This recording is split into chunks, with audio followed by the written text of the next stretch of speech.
Hello friends, எல்லோரும் எப்படி இருக்கீங்க? இன்றைக்கி இந்த வீடியோவில் நம்ம என்ன பார்க்க போகிறோம்னா, சாதீன் மீன் எவ்வளோ ஈஸியாக டேஸ்டியாக வைக்கிறோன்னு தான். இந்த சாதீன் நம்ம மலேசியாவில் வாங்கினது. நீங்கள் லோக்கல்லையும் கடையில் கேட்டு பார்க்கலாம், கண்டிப்பாக இருக்கும். இப்போ இந்த சாதீன் செய்கிறதுக்கு தேவையான ஐட்டம்ஸ்லாம் போட்டிருக்கேன். அதை என்னென்னு நோட் பண்ணிக்கங்க. மலேசியாவில் சாதீன் இல்லாத வீடே இருக்காது. எல்லா வீட்டில் சாதீன் இருக்கும். எப்படியாச்சும் வாரத்தில் ஒரு நாள் சாதீன் செஞ்சுருவாங்க. சாதீன்னா அங்கே உள்ளவங்களுக்கும் அவ்வளோ உயிர். எனக்கும் சாதீனா ரொம்ப உயிர். நான் மலேசியாவுக்கு போகிறப்பெல்லாம் எப்படியாச்சும் 3-4 தின்னு வாங்கிட்டு வந்துடுவேன். வந்து இங்கே வைக்கும்போது ஆசையாக சாப்பிட்டுருப்போம். அப்புறம் காலியாக போகிற டைமில் ஐயோ காலியாக போச்சுன்னு ரொம்ப ஃபீல் பண்ணுவேன்.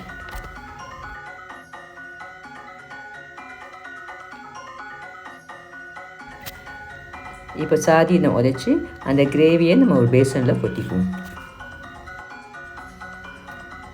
இப்போ உள்ளுக்கு 5 பீசஸ் இருக்குது.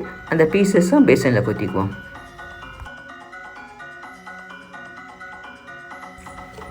அந்த டின்னில் மசாலா கொஞ்சம் ஊற்றிட்டு இருக்கு. அதை வேஸ்ட் பண்ணாமல் டின்னில் கொஞ்சம் தண்ணியை ஊற்றி அலசி இந்த பேசனில் ஊற்றிடுங்க. இப்போ சட்டியில் ஊற்றின எண்ணெய் நல்லா காஞ்சிருச்சு. நம்ம எடுத்து வச்சுட்ட சோம்பு சீரகத்தை போட்டு கிண்டுவோம். சோம்பு சீரகம் கொஞ்சம் ப்ரௌனாக இருக்கும். வெட்டி வச்சுருக்க அந்த வெங்காயம் வெள்ளை பூண்டை போட்டு கிண்டுங்க. தக்காளியை அப்புறம் போட்டுக்கலாம்.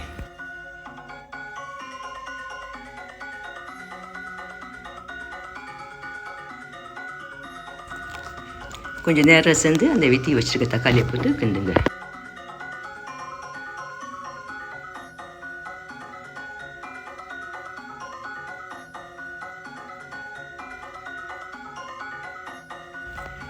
நல்லா விடாமல் கிண்டி தருங்க, இல்லாட்டி கீழெல்லாம் கருகிடும்.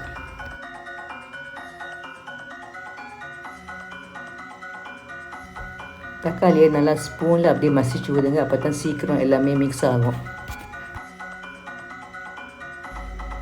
இப்போ வெங்காயம்லாம் நல்லா வதங்கிருச்சு. நம்ம பேசனில் உள்ள கிரேவியை அதில் ஊற்றிக்குவோம்.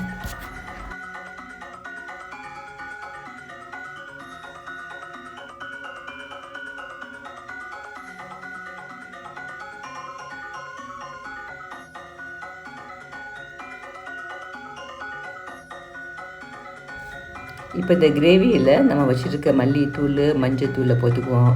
அப்புறம் மிளகாத்தூளை போட்டுக்குவோம். நான் மிளகாத்தூளை போட்டுட்டு சோம்புத்தூள் சீரகத்தூளை போட்டிருந்தேன். ஆனால் வீடியோவில் ஷூட் பண்ண மறந்துட்டேன்.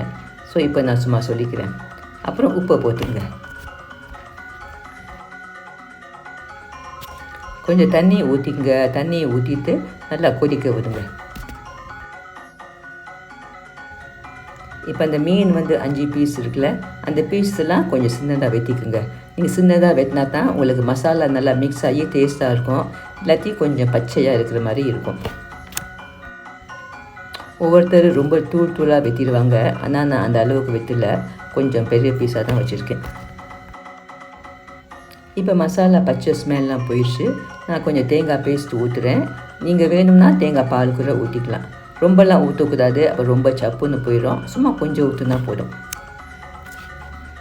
தேங்காயை ஊற்றிட்டு அப்புறம் அந்த மீனியை போட்டு நல்லா மிக்ஸ் பண்ணிக்கோங்க. அடுப்பு கொஞ்சம் குறைச்சிருங்க. ஒரு 10 நிமிஷம் அடுப்பு சிம்மிலேயே வச்சுருங்க. நீங்கள் தேங்காய் பால் ஊற்றுறதா இருந்துச்சுன்னா நல்லா திக்கான பால் கொஞ்சம் ஊற்றுங்க. இப்போ 10 நிமிஷம் சிம்மிலே இருந்துச்சு. இப்போ நான் அடுப்பு ஆஃப் பண்ணிட்டேன். வெட்டி வச்சுருக்க மல்லி தலையை போட்டு நல்லா கார்னிஷ் பண்ணிவிட்டு ஒரு பேசனில் அள்ளி வைங்க.